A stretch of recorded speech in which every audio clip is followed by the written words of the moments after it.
Abra sua Bíblia em Atos capítulo 3. Atos capítulo 3, do 1 ao 10.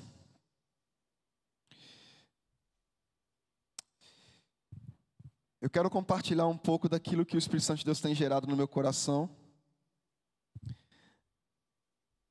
Você já se perguntou em algum momento se você tem sido a igreja que Cristo espera que você seja? Em algum momento você já se questionou, se perguntou: poxa, será que eu tenho sido relevante? Ou será que eu sou só mais um número na igreja? Será que eu sou mais um no reino de Deus? Ou será que a minha vida de fato tem alcançado, tem deixado um legado? Será que eu tenho vivido a finalidade, o meu propósito? Eu queria gerar essa pergunta no teu coração. O texto de Atos capítulo 3, do 1 ao 10, diz assim: certo dia, Pedro e João estavam subindo ao templo na hora da oração, às 3 horas da tarde. Estava sendo levado para a porta do templo, chamada Formosa, um aleijado de nascença, que ali era colocado todos os dias para pedir esmolas aos que entravam no templo. Vendo que Pedro e João iam entrar no pátio do templo, pediu-lhes esmola. Pedro e João olharam bem para ele, e então Pedro disse: olhe para nós. O homem olhou para eles com atenção, esperando receber deles alguma coisa. Disse Pedro: não tenho prata nem ouro, mas o que eu tenho, isto lhe dou. Em nome de Jesus Cristo Nazareno, ande. Segurando-o pela mão direita, ajudou-o a levantar-se, e imediatamente os pés e os tornozelos do homem ficaram firmes. E de um salto pôs-se em pé e começou a andar. Depois entrou com eles no pátio do templo, andando, saltando e louvando a Deus. Quando todo o povo o viu andando e louvando a Deus, reconheceu que era ele, o mesmo homem que costumava mendigar sentado à porta do templo chamada Formosa. Todos ficaram perplexos e muito admirados com o que lhe tinha acontecido. Nesse contexto aqui vale lembrar que os discípulos aqui, no caso Pedro e João, eles tinham recebido já a promessa do Pai, que era o Espírito Santo, que era o selo do Espírito Santo. Jesus tinha dado lá atrás para eles uma instrução seguinte: olha, não saiam de Jerusalém enquanto a promessa não vier. Porque quando a promessa vir, aí então vocês serão minhas testemunhas, aonde? Jerusalém, Judeia, Samaria e até os confins da terra. Nesse momento aqui, esses discípulos já haviam sido selados pela promessa, que era o Espírito Santo. E é interessante que existe uma ênfase muito forte naquilo que Cristo veio fazer na terra, porque até então era ensino. Muitas das vezes que Jesus ensinava, compartilhava as boas novas com a multidão ela ficava admirada, ela ficava maravilhada, porque eles questionavam o seguinte: que ensino é esse? Que autoridade é essa? Sabe, que poder é esse? Porque até então, tudo o que eles viam era somente um ensino. A lei era anunciada, a lei era ensinada no templo, e as pessoas sempre iam para o templo, recebiam essa lei, mas a gente compreende que a Bíblia ensina que a lei, ela mata. A lei, ela só mostra que nós somos pessoas condenadas, mas o Espírito Santo, ele vivifica. E nesse tempo aqui, não era diferente, né? Quando Pedro e João, algo que me chama muita atenção na vida desses homens, é que Pedro e João, eles eram judeus. Apesar de terem sido encontrados por Jesus e agora terem uma nova fé, o Messias chegou, implantou o reino de Deus, né? O Messias agora discipulou a vida deles, e assim como o Pai enviou o Filho, agora o Filho Jesus envia os seus discípulos. Esses homens, apesar de agora terem um propósito firme na missão do reino de Deus, aquilo que Cristo semeou no coração deles, esses homens aqui, eles não deixaram de participar dos costumes que eles tinham em meio ao seu povo judeu. Eles não deixaram, o texto vai dizer que eles subiam ao templo na hora da oração, às 3 horas da tarde, e eles iam para o templo para orar. Eles iam para o templo para orar. E a gente sabe que o templo, naquele tempo, as orações que eram feitas, os judeus eles davam grande vazão para trazer a realidade de que havia algo especial em se orar no templo, né? Os judeus eles davam preferência, as orações, tudo que era feito precisava ser no templo, né? E é interessante que nesse contexto aqui, a gente vai perceber algo que, enquanto eu estava refletindo sobre esse texto, algo me saltou dentro de mim, porque havia um coxo que todos os dias era levado na porta do templo. Havia alguém que tinha necessidades que todos os dias era levado à porta do templo. Mas esse homem, todos os dias que ele era levado à porta do templo, ele sempre saía com esmola. Então, o templo não era referência de cura, de transformação, de libertação. Para esse homem, para esse coxo, até então, o templo, e trazendo aqui a referência de igreja, era referência de migalhas. Era referência de migalhas. E o que eu quero pensar com você nessa noite é qual é a igreja que Cristo espera que nós sejamos.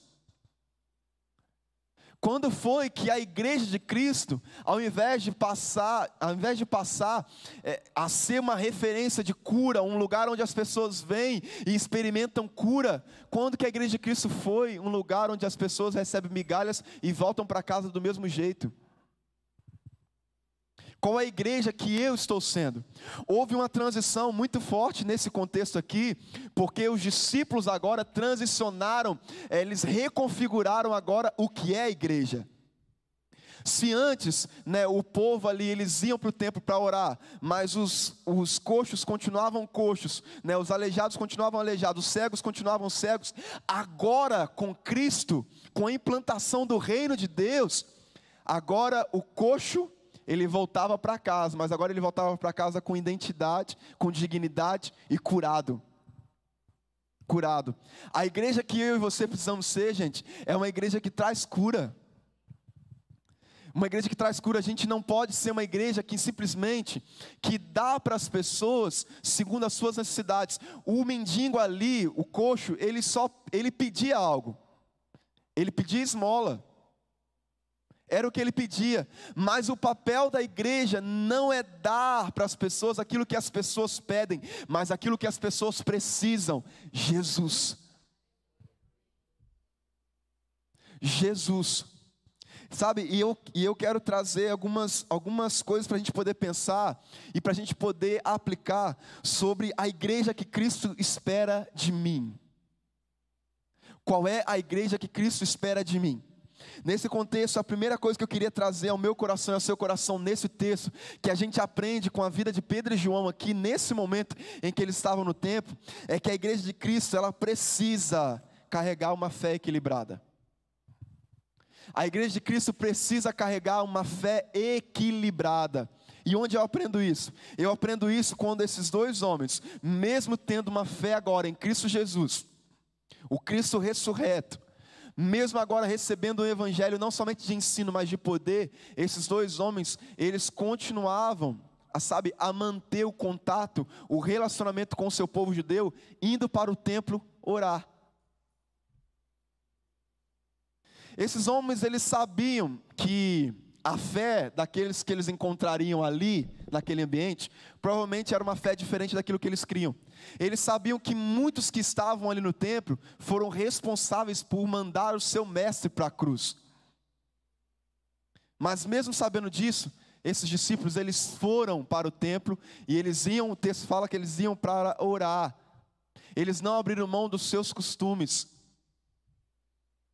Com certeza havia um propósito muito maior. Havia um propósito muito maior. Com certeza, mais na frente a gente vai ver que esses homens, os discípulos, eles foram presos, né? Porque eles começaram a ser perseguidos, porque começou a haver o embate daquilo que eles acreditavam, daquilo que eles criam, e daquilo que agora, né, a sua cultura, o seu povo ali, o povo judeu, acreditava. Mas por meio desses homens a gente pode perceber uma fé equilibrada, uma fé de alguém que entendia que precisava estar no meio para compartilhar o reino. para compartilhar o reino. No Nordeste nós temos muitas realidades diferentes na questão cultural, né? Existem muitas realidades de cultura em que, e é um desafio, né? Eu sempre falo desse desafio. Eu compartilhei isso no ano passado e eu falei que, olha, existe um desafio muito grande de quando você sai da sua cultura e vai para uma outra cultura, porque às vezes a gente tem a tendência, por causa da religiosidade, de demonizar todas as coisas, né? A gente fala que tudo é do demônio. E o desafio que nós temos constantemente é o desafio de desassociar aquilo que é a cultura, aquilo que foi Deus quem fez ali, sabe, aquilo que foi Cristo que gerou, no jeito deles, na cultura, nas danças e tudo mais, e aquilo que é pecado, né? E aquilo que é pecado. E a gente tem uma experiência de ver muitas pessoas lá que são pessoas feridas com a realidade da igreja, com a realidade do contexto religioso, porque muitos chegaram e demonizaram tudo. Tudo por causa de quê? Por causa de uma fé mal equilibrada. Não tem a ver, gente, somente com a verdade, mas tem a ver com a condução do Espírito Santo. Se nós pegarmos essa palavra aqui e gerarmos e compartilharmos essa palavra sem o Espírito Santo, eu vou te matar. Nós vamos matar as pessoas que estão à nossa volta. Mas quando eu me permito ser guiado pelo Espírito Santo, aquele que nos ensina toda a verdade, aquele que nos guia à verdade, eu consigo com essa palavra trazer vida sobre as pessoas, né? E quando eu falo sobre uma fé equilibrada, nós tivemos, né, no tempo de junho, julho, é um tempo em que há muita questão cultural, né? Uns meses que há muita, assim, a realidade cultural, que tem toda a questão da idolatria, é nesses meses, né? Permeia algumas coisas, tem também outros meses, mas nesse mês é muito forte.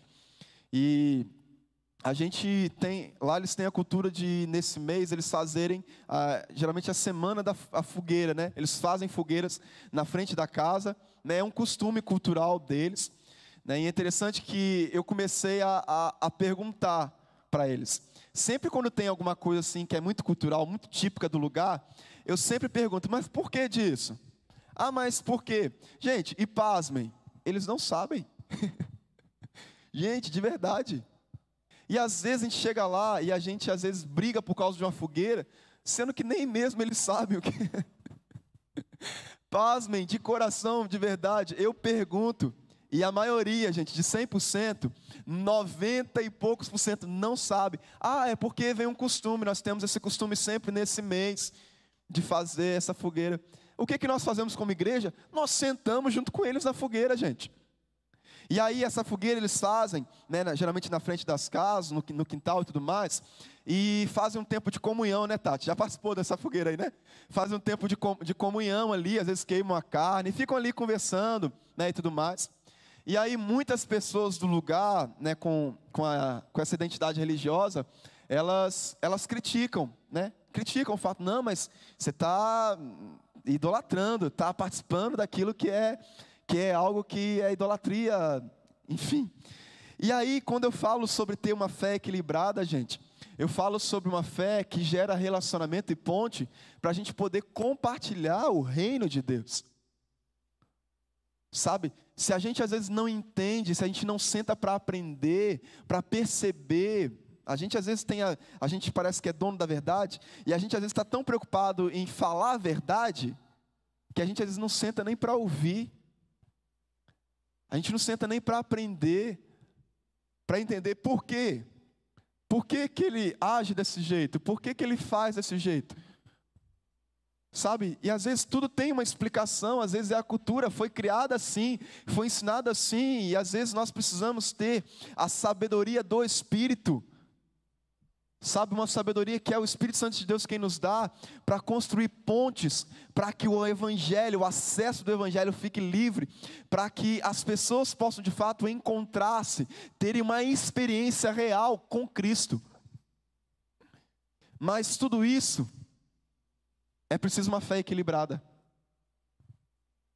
Quantas pessoas, às vezes a gente vê desequilibrados, gente matando os outros com a palavra, gente, nas redes sociais então, As pessoas usando a palavra para ofender os outros. Eu falo, gente, olha, eu já vi muita coisa, mas isso me surpreende. E com toda, você percebe às vezes o cinismo, sabe? A apatia. E a gente precisa ter muito cuidado para a gente não ser uma igreja que usa da fé, gente, para matar as pessoas, para condenar as pessoas. O próprio Jesus, ele falou, olha, eu não vim para condenar vocês. Eu não vim para condenar vocês. Eu vim para salvar. E a igreja está aqui na terra é para salvar. É para gerar salvação, é para gerar reconciliação do homem com Deus, do homem com Deus. A pergunta que eu te faço é: você tem sido uma igreja que está gerando reconciliação do homem com Deus? Quando as pessoas se aproximam de você, elas conseguem entender que existe um Deus que é por elas, um Deus que cura, um Deus que transforma, um Deus que liberta. Você tem sido um propósito ambulante, você tem vivido de maneira intencional a sua fé, aquilo que você crê. Ou você tem omitido a sua fé na sua vivência? A sua fé é uma fé equilibrada ou é uma fé desequilibrada? Esses homens, gente, Pedro e João aqui, eles tiveram uma experiência com Cristo, não foi com a religião. Então, quando eu vejo esses homens indo para o templo, participar dos costumes da oração, sabe, eu vejo, sabe, homens sábios, tranquilos, porque entendiam que era o que precisava ser feito. Então, a igreja que Cristo espera de mim e de você é uma igreja, sim, de uma fé equilibrada. Uma fé equilibrada. Caminhando para frente, a gente pode aprender muito mais com esse texto, entendendo que a igreja que Cristo espera de mim é uma igreja que anda pelo propósito. Uma igreja que anda pelo propósito. Em muitos momentos na palavra, a gente vê um Jesus que ele deixava de compartilhar as boas novas, porque ele dizia, não é o tempo.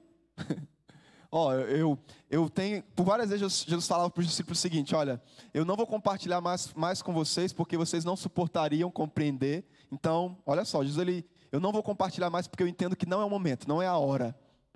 Por várias vezes a multidão chegava para Jesus, e Jesus às vezes dizia, não me cabe mais ficar aqui, eu preciso ir para outros lugares. E Jesus deixava de compartilhar as boas novas ali, porque ele tinha que ir para outros lugares. O texto mesmo de quando Deus tira Filipe, né? Quando Deus tira Filipe, que estava em meio à multidão, e traz Filipe para falar com o eunuco, né, que estava na carruagem, para trazer um ensino de algo que ele não estava compreendendo, nos mostra o propósito e não a necessidade. Desde que nós nos entendemos por gente, nós vivemos observando as necessidades. É gritante, gente. Em tudo quanto é lugar, ao nosso redor, o tempo todo, são necessidades. A gente vê fome, a gente vê violência, a gente vê crise financeira, a gente vê a falta do trabalho. No Nordeste, você vai chegar, você vai ver muitas necessidades, você vai se deparar com muitas coisas. E se você, diante disso tudo, não parar e perguntar para o Espírito Santo, e aí, Espírito Santo, o que eu posso? O que você quer que eu faça aqui? Sabe, você vai ficar doente. Nós não podemos ser uma igreja que caminha pela necessidade. Nós precisamos ser uma igreja que caminha pelo propósito. Nesse texto a gente vê que havia um coxo que tinha uma necessidade. A necessidade que ele entendia que ele precisava era esmola, porque até então ele nunca tinha tido uma experiência com Jesus. Só que Pedro olha para esse homem, Pedro fixa os olhos nesse homem, traz a atenção dele para si, e Pedro usa a voz de negação para ele, não tenho prata, não tenho ouro, sabe, mas tudo o que eu tenho, eu te dou, levanta-te e anda, em nome de Jesus, o Nazareno. Nisso, eu compreendo que o propósito, ele é maior do que a necessidade. o propósito ele é maior. Se nós queremos ser uma igreja que Cristo se alegra, nós precisamos entender que a igreja tem um propósito.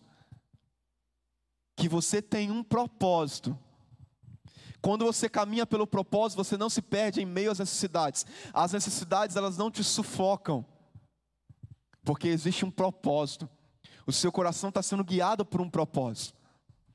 E o propósito, geralmente, quem semeia no nosso coração é o Espírito Santo de Deus. Sabe? Cada pessoa, claro que o propósito tem tudo a ver com a necessidade. Mas cada um de nós aqui, nós temos um propósito, um chamado específico de Deus. E às vezes, quando nós andamos pela necessidade, nós corremos o risco de abraçar uma causa que não é nossa. Uma missão que não é nossa. Às vezes a missão é do Tiaguinho. E porque eu estou indo pela necessidade, porque eu estou vendo a necessidade, eu estou tentando abraçar aquilo que Deus chamou ele para viver, o ministério que é dele. E se a gente anda sempre pela necessidade, a gente vai correr um risco muito grande de errar. Sabe quando você está tentando fazer algo que você não foi chamado para fazer? Quando você está tentando se encaixar em uma coisa que não te cabe, que não é o propósito de Deus. A palavra de Deus nos ensina em Efésios que o Senhor, Ele nos elegeu nele, Ele nos separou nele antes da criação do mundo. Ou seja, a sua origem é o céu. A sua origem é eterna, e nele você foi sonhado, nele você tem um propósito, nele você tem uma finalidade. Então qual que é o desafio para nós como igreja? O nosso desafio, querido, não é ficar tentando tapar brechas de acordo com as necessidades.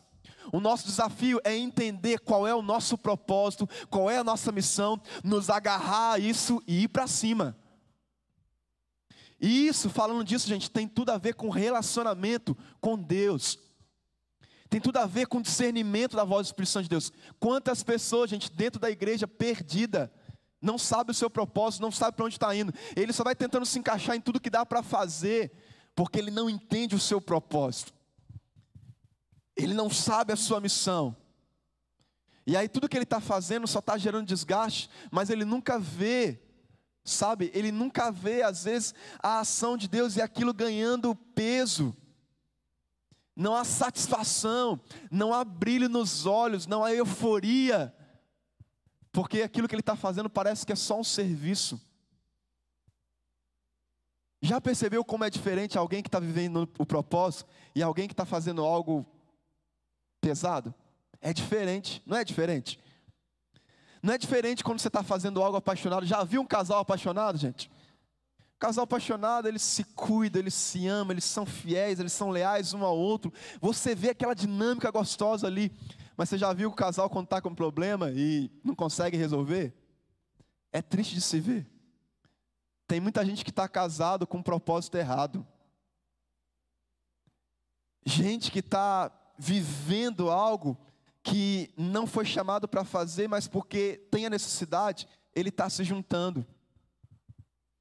E quando eu falo isso, sabe, eu não estou falando para você deixar de servir ao Senhor, sabe, porque a gente compreende que tudo aquilo que nós fazemos é em adoração, o nosso serviço expressa a nossa adoração, a nossa devoção, e a gente quer corresponder com o amor de Deus. Mas eu quero te encorajar a você ter o discernimento da voz de Deus para a sua vida. Eu quero te encorajar a você ouvir aquilo que Deus tem para você e você abraçar essa causa. Eu estava conversando com o Emanuel hoje à tarde, né? E a gente, o tempo todo conversando, né? E eu estava lembrando para ele algo que o Espírito Santo gera muito sobre o nosso coração, é que o Satanás, ele não quer te parar. Preste atenção. Satanás, ele não quer te parar porque você é singular. Satanás, ele quer parar o seu propósito. Ele é plural. O seu propósito, ele tem uma dimensão de transformar muitas vidas. Então, quando ele investe em você, não é porque ele quer te parar, ele quer parar o teu propósito, que é grande demais.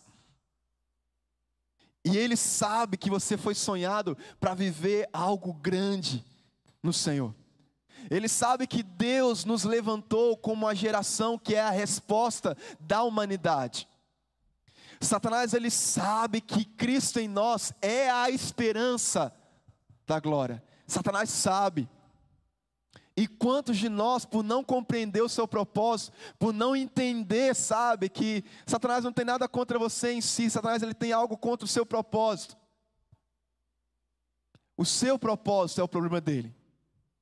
E quando um filho começa a viver o propósito, gente, o mundo é incendiado por uma esperança, por uma vida que jorra do céu para a terra. Que jorra do céu. Então, quer ser a igreja que Cristo almeja, seja uma igreja que anda pelo propósito. Seja uma igreja que discerne a voz do Pai. Seja uma igreja que tem experiências com Ele. E assim como diz os discípulos, faça o mesmo. Eu não vou me calar. Eu não vou deixar de anunciar daquilo que eu tenho visto e ouvido. Eu não vou me calar. Eu não vou deixar de anunciar daquilo que eu tenho experimentado. Mas quando a igreja se cala, uma pergunta que fica dentro de mim é: será que falta experiência? Será que quando a igreja se cala, será que é falta de experiência com Ele?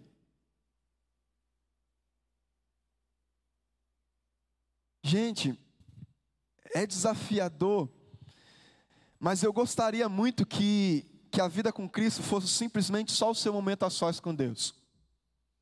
Parece que a gente sempre começa a viver alguma coisa e sempre para numa engrenagem, né?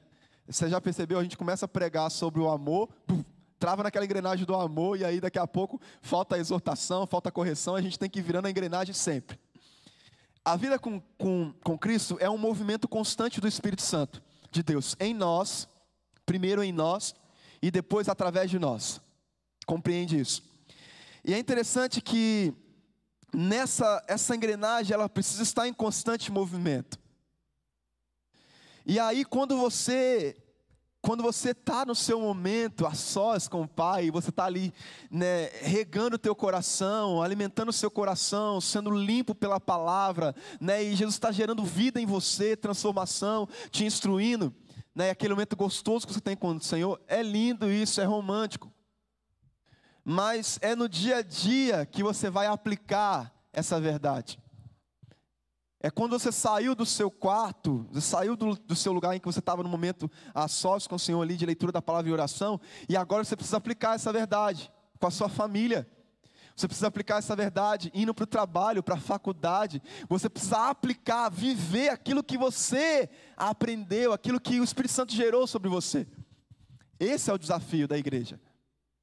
É aplicar aquilo que está no intelecto, aquilo que está somente no nível do conhecimento. E por muitas das vezes eu percebi que a revelação da palavra, por muitas vezes ela acontece quando a gente está na prática, na vivência. Tem muita revelação que às vezes você tem sentado, lendo a palavra e o Espírito Santo gera algo em você. Mas existe uma revelação que é profunda sobre a igreja, que é quando a igreja vive o Evangelho. Quando a igreja em si, ela carrega no corpo as marcas de Cristo. Aí sim. Aí a engrenagem começa a funcionar. E você começa a perceber, sabe como Paulo diz, o amor de Cristo me constrange. Quando você precisa amar alguém, sabe, com um amor imerecido, quando você precisa manifestar essa graça, quando você precisa manifestar a misericórdia, é aí que o Evangelho vai ganhando peso, no meu coração, no seu coração, na minha vida, na sua vida, e é aí então que você começa a vibrar porque agora existe vida jorrando de você, vida, a vida que flui através da aplicação da verdade, através de quando você está vivendo aquilo. A igreja que Cristo espera de mim, de você, é essa igreja. É essa igreja. E se nós nos contentarmos com o medíocre, com o mediano, o que nós viveremos? A igreja que Cristo espera que eu seja, que eu e você sejamos, é uma igreja que se move pelo poder do nome de Jesus. É uma igreja que se move pelo poder do nome de Jesus. É uma igreja que entende que em si mesma ela não tem mérito. É uma igreja que entende que em si mesmo não há capacidade, em si mesmo não há manifestar de vida alguma, de esperança alguma. Mas é uma igreja que entende que a todo momento, quando ela declara o nome de Jesus, cura acontece. Todo momento que ela declara o nome de Jesus, vida é transferida sobre o outro. Todo momento que ela declara o nome de Jesus, as barreiras têm que cair. Todo momento que essa igreja declara o nome de Jesus, o ânimo é gerado, o vigor é renovado, sabe? A alegria da salvação retorna, a esperança jorra.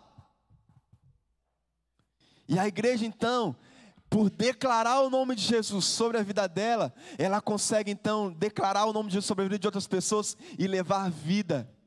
A gente compreende aqui que algo aconteceu. Nesse texto de Atos 3, houve uma transição. Por quê? Porque até então era compartilhado as leis. Eles clamavam Deus, mas um Deus que muitas vezes por eles era desconhecido. Mas nesse momento aqui, quando João e Pedro, selados pelo Espírito Santo, eles clamam o nome de Jesus, eles curam em nome de Jesus, quando eles declaram essa verdade sobre o coxo ali, e ele salta, nesse momento, a igreja compreende que a todo momento, a voz que não cala, é a voz do nome dele, a voz que não cessa, a voz que ecoa, que continua curando, libertando, transformando, é a voz do Mestre. É a voz do Mestre, é a voz dele. Então a igreja não pode se perder. A igreja não pode se perder. É interessante que os fariseus, os mestres da lei, eles chegaram a se reunir e falar o seguinte: olha, nós precisamos parar esses homens, para que eles não anunciem mais o nome de Jesus. Olha o que o texto de Atos 4,17 vai dizer. Atos 4, 17 e 18. Todavia, para impedir que isso se espalhe ainda mais entre o povo, precisamos adverti-los de que não falem com mais ninguém sobre esse nome. Então, chamando-os novamente, ordenaram-lhes que não falassem nem ensinassem em nome de Jesus. O inferno estremece quando ouve o nome de Jesus. A igreja precisa ter temor ao nome de Jesus. A igreja precisa ir adiante no nome de Jesus e entender que esse nome continua tendo todo o poder. Esse nome continua realizando todas as coisas. Nesse nome a igreja não para. Nesse nome a igreja é relevante. A igreja vai avante. A igreja é transformação. A igreja é cura. A igreja é resposta. No nome de Jesus. Quantas e quantas vezes nós estamos passando, gente, por dificuldades, por tribulações, aflições, no nosso cotidiano, no dia a dia, e às vezes a gente tem dificuldade de abrir a boca para clamar no nome de Jesus, para orar no nome de Jesus. Parece que a gente se perde, sabe, na consciência da revelação, daquilo que o nome de Jesus realizou na palavra, já realizou nas nossas vidas, nos testemunhos. Nós vimos muitas e muitas vezes a ação de Deus na nossa vida, mas em cada dificuldade o inimigo ele quer paralisar a minha e a sua vida. Ele quer calar a minha e a sua voz, porque ele sabe que quando você clama no nome de Jesus, o milagre acontece. Ele sabe que quando você clama no nome de Jesus, a restauração chega. Ele sabe que quando você clama no nome de Jesus, as cadeias são quebradas. Ele sabe que quando você clama no nome de Jesus, o seu propósito, ele expande. Ele sabe que quando você abre a boca e você declara o nome de Jesus, nada te para. Você se torna um cristão, um filho inabalável. Por causa do poder do nome de Jesus. E a igreja que Cristo espera de mim, a igreja que Cristo espera que nós sejamos, é uma igreja que não se esqueça em um momento algum, que tudo que nós fazemos, nós declaramos em nome de Jesus. Que seja assim na vida dos meus, em nome de Jesus. Que seja assim sobre Rancharia, em nome de Jesus. Que chegue salvação, que chegue transformação, que a luz possa irradiar em nome de Jesus. No nome de Jesus. E caminhando para o final, a igreja que Cristo espera que eu e você sejamos, é a igreja que traz os de fora para dentro. É a igreja que traz os de fora para dentro. Existe algo que sempre... A gente às vezes tem algumas verdades da palavra de Deus que deixa a gente bem agitado. Né? Não sei se com você é assim. essa verdade é algo que me deixa bem agitado dentro de mim. Uma entenda crise, né? Crise que eu vou falar crise no sentido de conflito, de perceber a nossa limitação e a perfeição da santidade da glória de quem Cristo foi na terra. Cristo era 100% homem, humano, 100% Deus, divino. E uma coisa que sempre me salta quando eu leio os evangelhos é como que esse Jesus, perfeito, santo, sabe, cheio de glória, como que ele conseguia estabelecer um contato, um vínculo tão harmonioso com os pecadores. Como que os pecadores buscavam, corriam tanto através de Jesus. Como que eles rodeavam, eles perseguiam Jesus. Será que Jesus deixava de compartilhar a verdade? Não. Jesus deixava de viver o seu propósito, a sua missão? Não. Jesus era perfeito e a palavra, ela diz que não houve nele pecado algum. Mas a pergunta que fica é, se Jesus era uma referência da igreja de Cristo na terra, porque Cristo é o cabeça, se Jesus, sendo a referência da igreja na terra, conseguia trazer os pecadores para perto, para todo tipo de pessoa, conseguia encontrar nele acessibilidade, por que que a igreja hoje, por muitas vezes, não representa Cristo dessa mesma maneira? Por que que os pecadores hoje, né, eles não conseguem, por muitas vezes, ter acesso ou querer estar em meio à igreja de Cristo? É uma indignação e uma indagação que fica constante dentro de mim. Será que eu sou a igreja que Cristo espera? Porque para eu ser a igreja que Cristo espera, eu preciso trazer os de fora para dentro. O que acontece aqui, nesse texto, é que por muitas vezes, esse homem sentava somente na porta do templo. Porque ele tinha uma enfermidade, automaticamente ele era impuro, não podia se relacionar, né, muito menos entrar no templo. E até então, a igreja que consistia ali, né, era uma igreja que simplesmente, talvez, era até generosa, né, porque a gente entende que, no contexto, os mendigos eram colocados na porta do templo, porque era o lugar onde as pessoas iam fazer a sua devoção a Deus. Então entendia-se que havia generosidade naquele ambiente ali, então eles recebiam até as suas ofertas. Só que quando eu vejo a vida de Pedro e João aqui, transiciona para a imagem, para a referência de igreja, eu vejo uma igreja que agora já não deixa mais o coxo fora do templo, mas é uma igreja que agora coloca o coxo para dentro do templo. Religa o homem de fora com Deus. Sabe, a nossa missão é fazer aquilo que Cristo fez. Tirou-nos do reino das trevas e nos transportou para o reino da luz. A igreja, ela tem esse papel de tirar as pessoas do reino das trevas e trazer as pessoas para o reino da luz.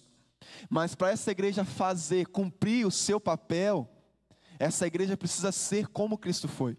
E se Cristo conseguia, né, estabelecer esse contato com os pecadores, e os pecadores queriam estar com Jesus, eu te pergunto, será que os de fora hoje querem estar na igreja? Se todos nós somos uma referência de Cristo na terra.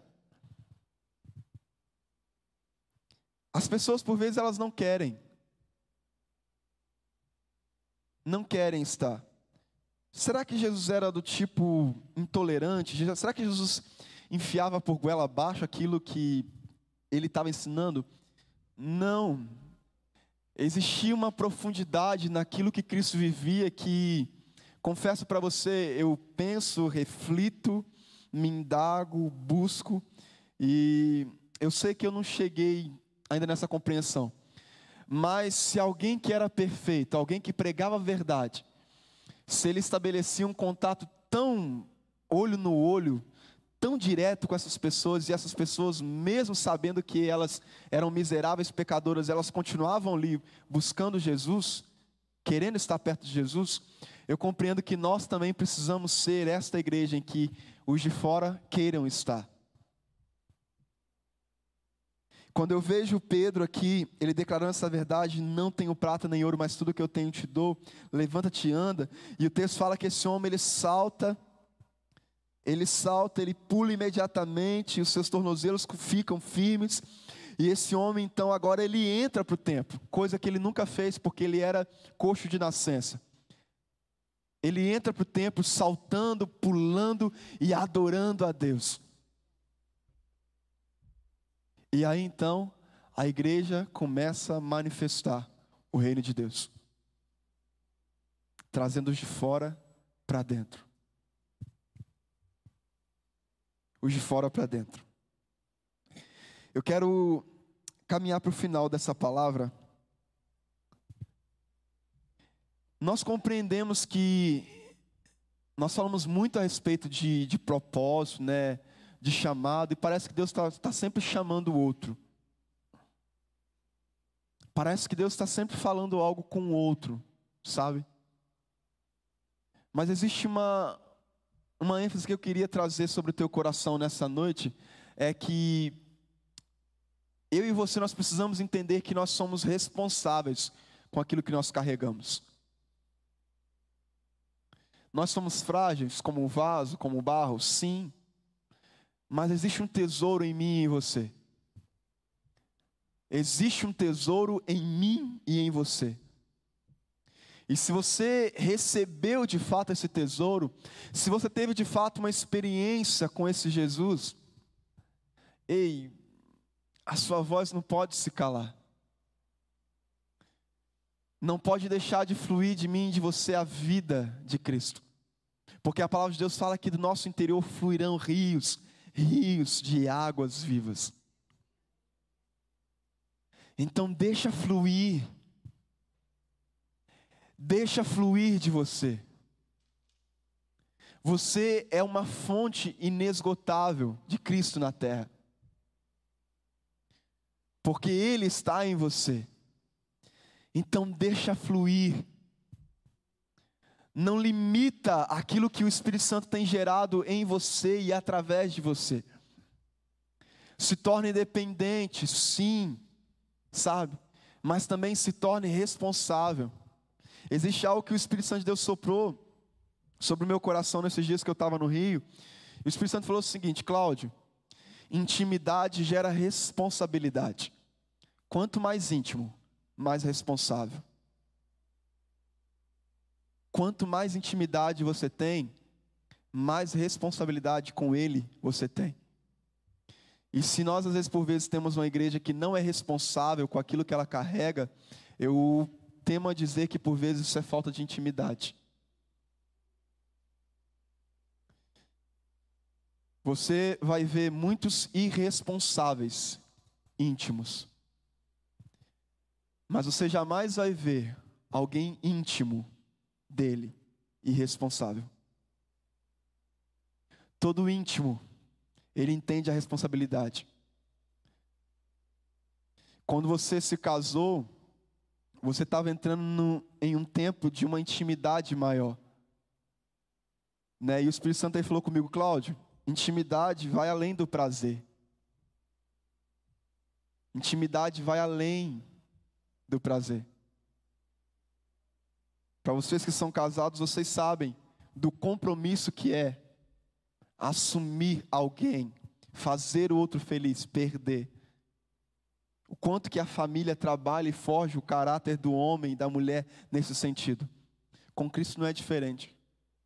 Quem se casou com Ele precisa ser responsável.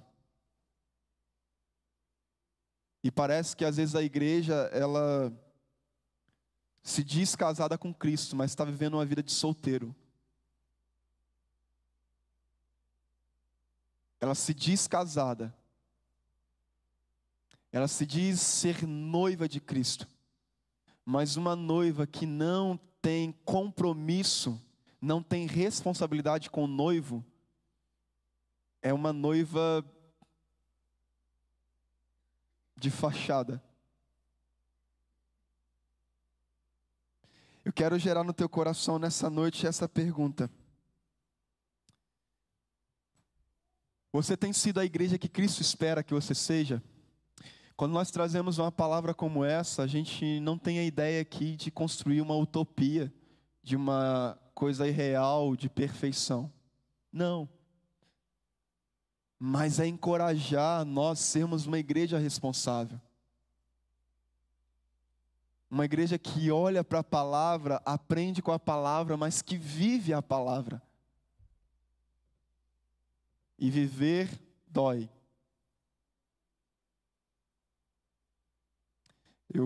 Uma ênfase que eu trabalho bastante em rancharia, eu falo, olha, o amor, ele se manifestou em Cristo. O amor, por vezes, não tem nada de romântico. Alguém que se humilhou, que se deu, que foi crucificado, o que tem de romântico nisso, gente? Alguém que foi humilhado por amor. Alguém que foi rejeitado por amor. Alguém que abriu mão da sua glória e se fez pecador, miserável nesse mundo por amor. O que tem de romântico no amor? A igreja precisa desconstruir essa ideia romantizada.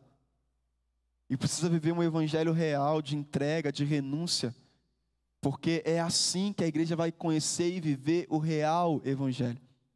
Porque é isso que a palavra de Deus ela nos ensina, ela nos orienta. Aquele que perder a sua vida, encontrará a vida verdadeira. Quem perder a sua vida por causa de mim, esse vai encontrar a vida verdadeira. Mas a gente vê que por muitas vezes a gente está tentando ganhar a nossa vida. Vale o que nós pensamos, o que nós achamos. Então, a minha oração e a minha palavra nessa noite é gerar sobre nós, como igreja, um coração responsável com a igreja que Cristo espera que nós sejamos. Responsabilidade. Quantos íntimos nós temos aqui nessa noite? Quantos íntimos dele? Só se você é íntimo, levanta sua mão. Quantos íntimos nós temos aqui? Íntimos. Glória a Deus. Intimidade gera responsabilidade. Seja responsável com o seu propósito, seja responsável com a sua missão, seja responsável com o tesouro que você carrega. Cristo em nós, a esperança da glória. Amém?